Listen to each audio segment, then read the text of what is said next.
সুপ্রিয় দর্শক, এই মুহূর্তের সবথেকে বড় খবর। দর্শক, সামনেই বিধানসভা নির্বাচন, হাতে আর মাত্র কয়েকটি মাস বাকি। আর ২৬-এর নির্বাচনকে কেন্দ্র করে রাজ্যের প্রধান বিরোধী দল বিজেপি এবং শাসক দল তৃণমূল কংগ্রেস দুজনেই কিন্তু প্রস্তুতি শুরু করে দিয়েছে। নিজেদের দল গুছাতে একেবারে ব্যস্ত শাসক বিরোধী দুই দলই।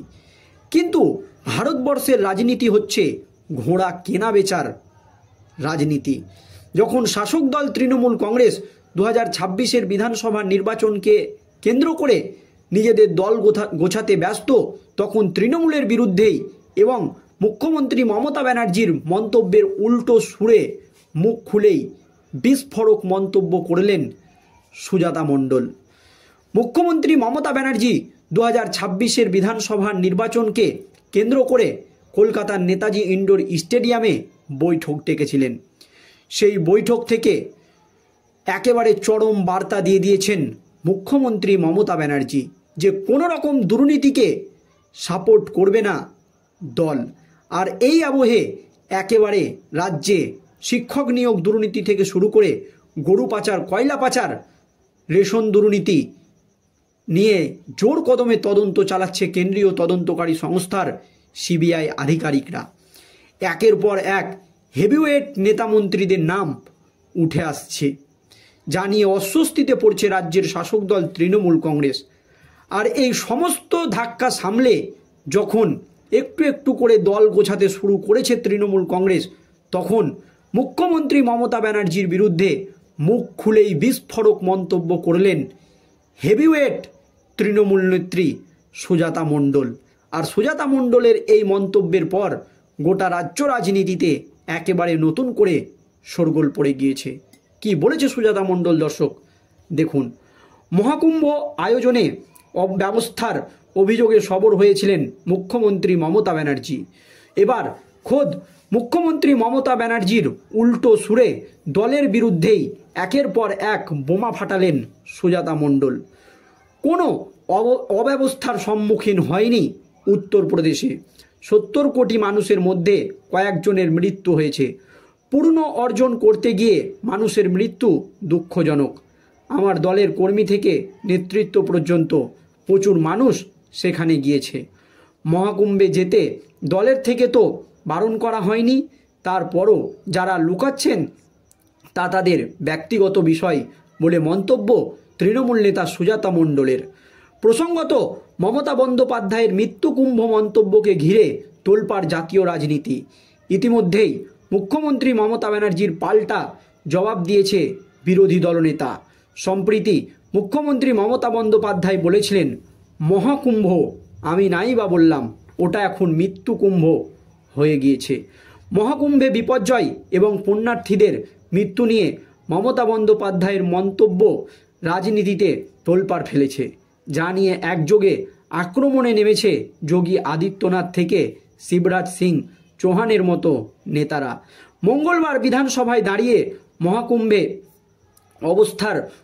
অব্যবস্থার অভিযোগ তুলে সুর চড়ান মুখ্যমন্ত্রী মমতা বন্দ্যোপাধ্যায়। মুখ্যমন্ত্রী বলেছিলেন, আমি মহাকুম্ভকে সম্মান করি, শ্রদ্ধা জানাই, কিন্তু পরিকল্পনা না করে এত হাইপ তুলে এত লোকের মৃত্যু বললেন ৩০ জন, কথাটা কি সঠিক? কত মৃতদেহ ভাসিয়ে দিয়েছে নদীতে, কত হাজার হাজার ৮ বার আগুন লেগেছে। মৃতদেহের ওপর দিয়ে যারা এই হাইপ তুলছেন আর টাকা কামানোর জন্য ধর্মকে বিক্রি করছেন, তাদের আমি মন থেকে মেনে নিতে পারি না, এই বার্তায় দিয়েছিলেন মুখ্যমন্ত্রী মমতা ব্যানার্জি। এরপরেই উত্তরপ্রদেশের বিধানসভায় দাঁড়িয়ে মমতা বন্দ্যোপাধ্যায়ের মন্তব্যের তীব্র সমালোচনায় সরব হন যোগী আদিত্যনাথ। এইদিকে মমতা বন্দ্যোপাধ্যায়ের মন্তব্যকে সমর্থন করলেন অখিলেশ যাদব। এই বাকযুদ্ধের আবহে ইঙ্গিতপূর্ণ মন্তব্য করলেন জ্যোতিপীঠের শঙ্করাচার্য। উত্তরপ্রদেশের বিধানসভায় দাঁড়িয়ে তৃণমূল নেত্রীকে পাল্টা জবাব দিয়েছে যোগী আদিত্যনাথ। এএনআই সংবাদ সংস্থা সূত্রের খবর, উত্তরপ্রদেশের মুখ্যমন্ত্রী যোগী আদিত্যনাথ বলেন, সনাতনের আয়োজনকে ওদের ফালতু মনে হয়।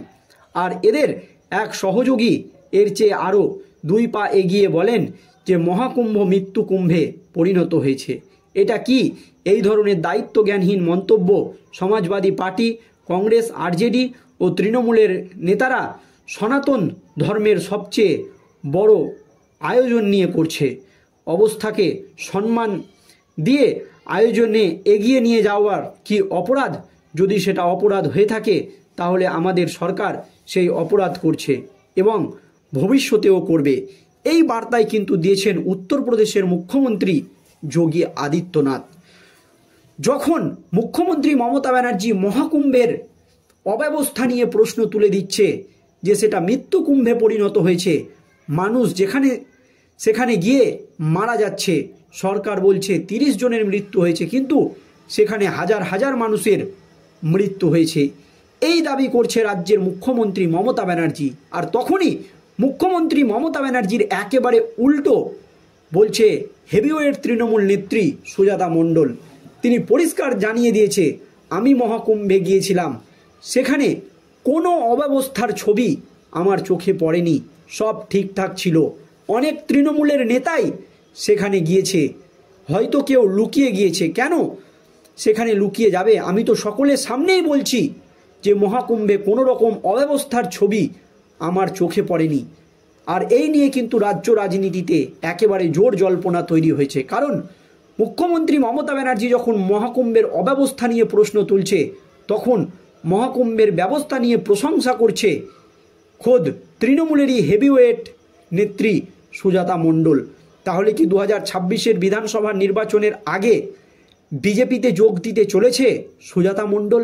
এমনই কিন্তু একটি জল্পনা উঠে গিয়েছে দর্শক।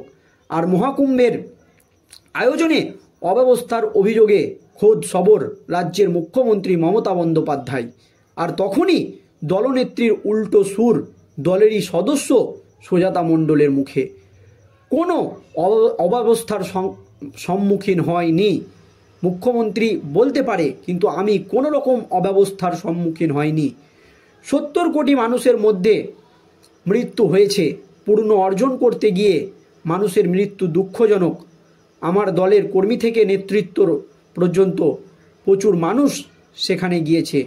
মহাকুম্ভে যেতে দলের থেকে তো বারণ করা হয়নি, তারপরও যারা লুকাচ্ছেন তা তাদের ব্যক্তিগত বিষয়। মন্তব্য হেভিওয়েট তৃণমূল নেত্রী সুজাতা মণ্ডলের।